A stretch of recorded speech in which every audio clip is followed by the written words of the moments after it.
जय माता दी, जय श्री राधे। आइए आज हम लोग शारदीय नवरात्रि की चर्चा करते हैं। शारदीय नवरात्रि इस वर्ष 15 अक्टूबर से प्रारंभ होगा और 23 अक्टूबर नवमी के दिन उसका समापन होगा। 15 अक्टूबर को प्रातः 8:17 पे घट स्थापन का मुहूर्त है। इसके बाद एक मुहूर्त होता है अभिजीत मुहूर्त, वो 11:20 से 12:06 के मध्य भी हम लोग घट स्थापन कर सकते हैं। घट स्थापन का एक बहुत ही महत्वपूर्ण विषय है। हम जब अपने किसी विग्रह को या किसी फोटो को स्थापित करते हैं, एक चौकी पर और भी अन्य अन्य विग्रह रखते हैं, मुख्यतः हम दुर्गा जी की फोटो या मूर्ति की स्थापना करते हैं।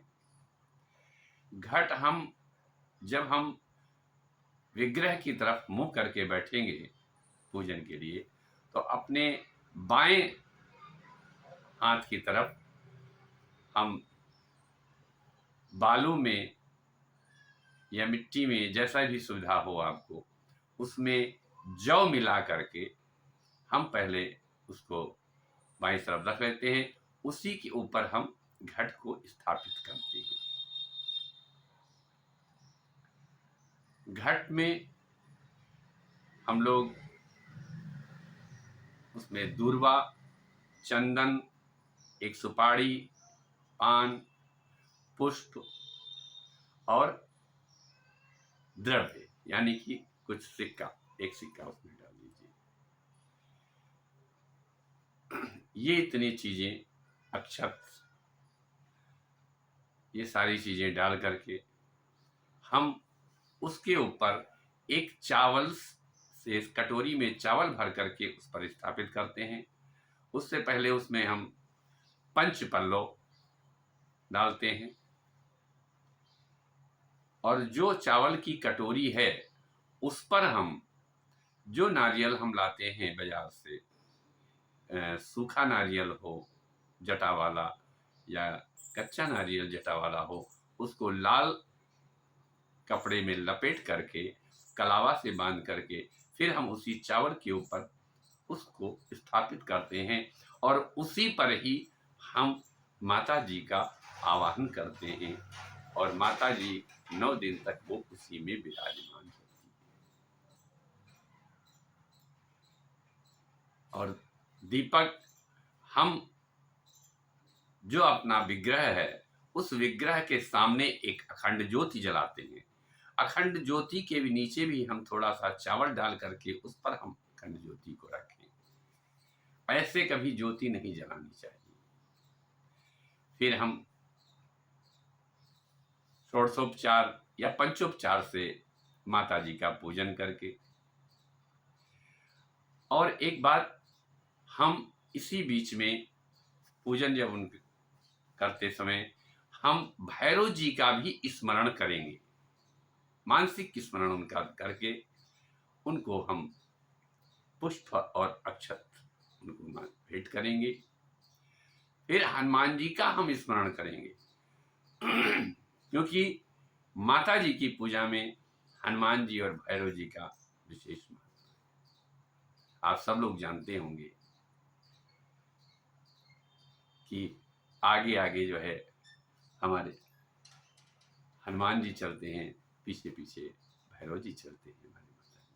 इसलिए जब कभी हम माता का पूजन करें, अर्चन करें, उस समय हम हनुमान जी और भैरव जी का भी स्मरण करें। बहुत अच्छे से उनको हम पूजन करते समय एक विशेष चीज का ध्यान रखना है कि हम किसी भी कार्य में जल्दबाजी न करें। जो कार्य करें वो बहुत धैर्य के साथ अच्छे से हम उनका स्नान कराएं, पाद्य आचमन करके फिर हम उनको बहुत अच्छे से चंदन लगाएं, फिर उनको पुष्प चढ़ाएं, माला चढ़ाएं, माल्यार्पण करें प्रेम भाव से, सिर्फ ऐसा जान करके कि मुझे लग रहा है कि मेरी माता जी सामने बैठी हुई है। ये भाव मन में ला करके हम उनका पूजन करते हैं, अर्चन करते हैं। फिर सब परिवार मिल करके हम माता जी की आरती करते हैं। पूजन कोई एक कर रहा है कोई बात नहीं, लेकिन आरती में हमें पूरा परिवार सम्मिलित होकर के करना चाहिए। और एक चीज और निर्धारित कर लेनी चाहिए कि जिस समय प्रथम दिन आरती करें,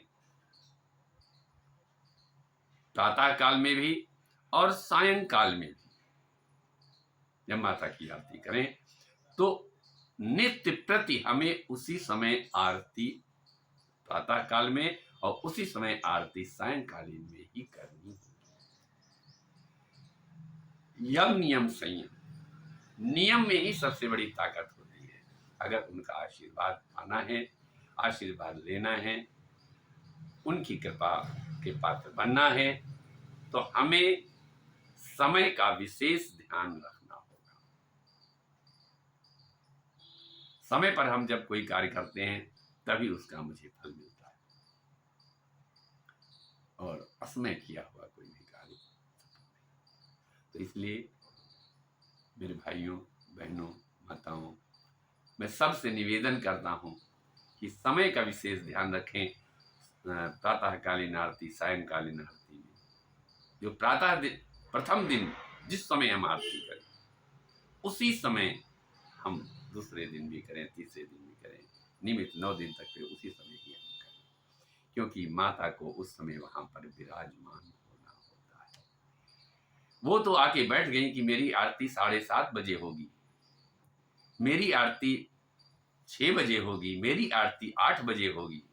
वो तो उस समय वहां पे पहुंचेंगी जिसमें प्रथम दिन आपने किया, और पता चला कि उस समय हम अभी नहाए ही नहीं है, अभी हम आरती तक पहुंचे ही नहीं है। आपको यदि कोई बुलाए सम्मान से और आप घर में आके बैठ जाए और आपके ऊपर कोई ध्यान न दे, आपको कैसा लगेगा? ठीक वैसे ही आप समझ लीजिए कि माता जी के साथ भी हम, जैसा कोई चीज यदि मुझे बुरी लगती है तो मैं अपने देवताओं के प्रति भी वही व्यवहार, क्योंकि हम सब उन्हीं के बालक हैं, वो मेरे परिवार की हैं, उनको हम अपना परिवार मान के चलते हैं। तो इसलिए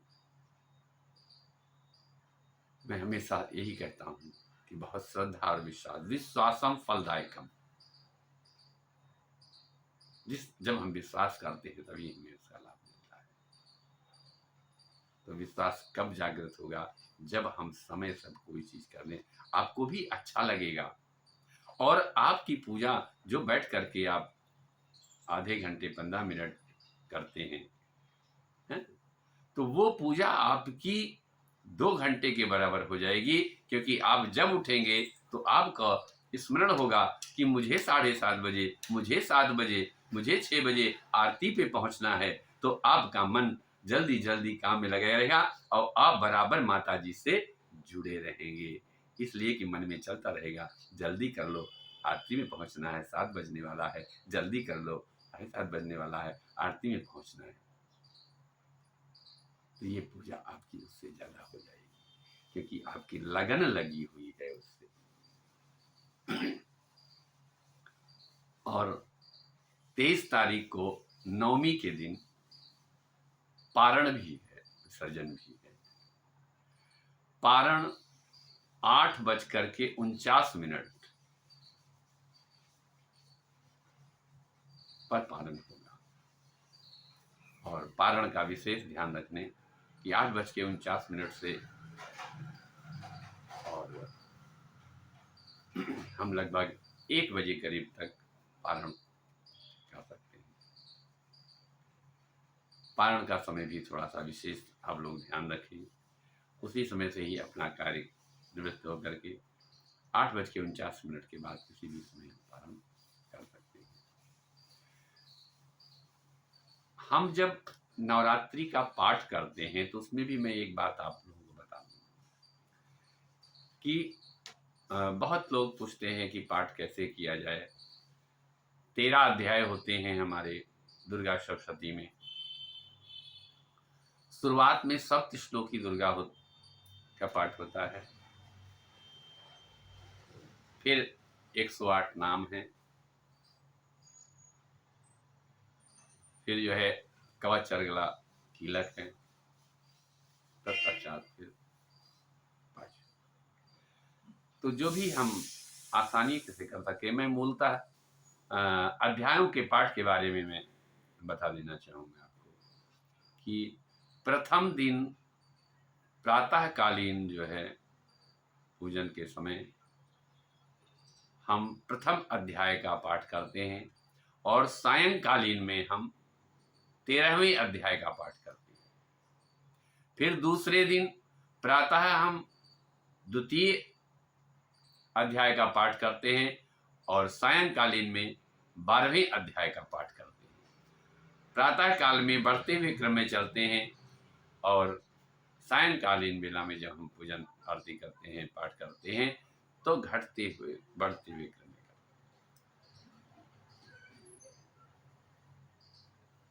13, फिर 12, फिर 11, ये सायंकालीन से शुरू होगा।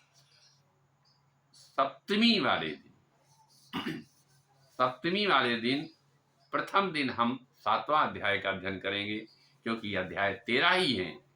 इसलिए सप्तमी के दिन हम सायंकालीन में सप्तम अध्याय को ही पुनरावृत्ति करेंगे, सप्तम अध्याय को ही। और एक बात कि इन पाठ से पहले दुर्गा सप्तशती में शापोद्धार दिया गया है, और जब तक हम शाप विमोचन नहीं करते हैं, क्योंकि इसमें 700 श्लोक हैं और सभी विश्वामित्र के द्वारा शापित हैं, इसलिए हमें शापोद्धार करने के बाद ही पाठ का प्रारंभ करना चाहिए। जब तक हम कहीं दरवाजा नहीं खोलेंगे तब तक उस घर में प्रवेश नहीं हो सकता। उसी तरह इस सप्तशती में जो छिपे हुए मंत्रों की शक्ति है, तो जब तक हम वो शापोद्धार करके वो दरवाजा नहीं खोलेंगे तब तक उससे कोई भी लाभ मुझे मिलने वाला नहीं। इसलिए शापोद्धार करके तब हम उसको करें। अन्य और अगर जानकारी है तो आप मेरे नंबर पे फ़ोन करके आप मुझसे जानकारी कर सकते हैं। निःशुल्क सेवा है, इसमें कोई भी शुल्क नहीं है। कभी भी मेरा नंबर है 7985646281। इसमें भी जो जानकारी है इस विषय में वो आप पूछ सकते हैं। इसी के साथ जय माता दी, राधे राधे।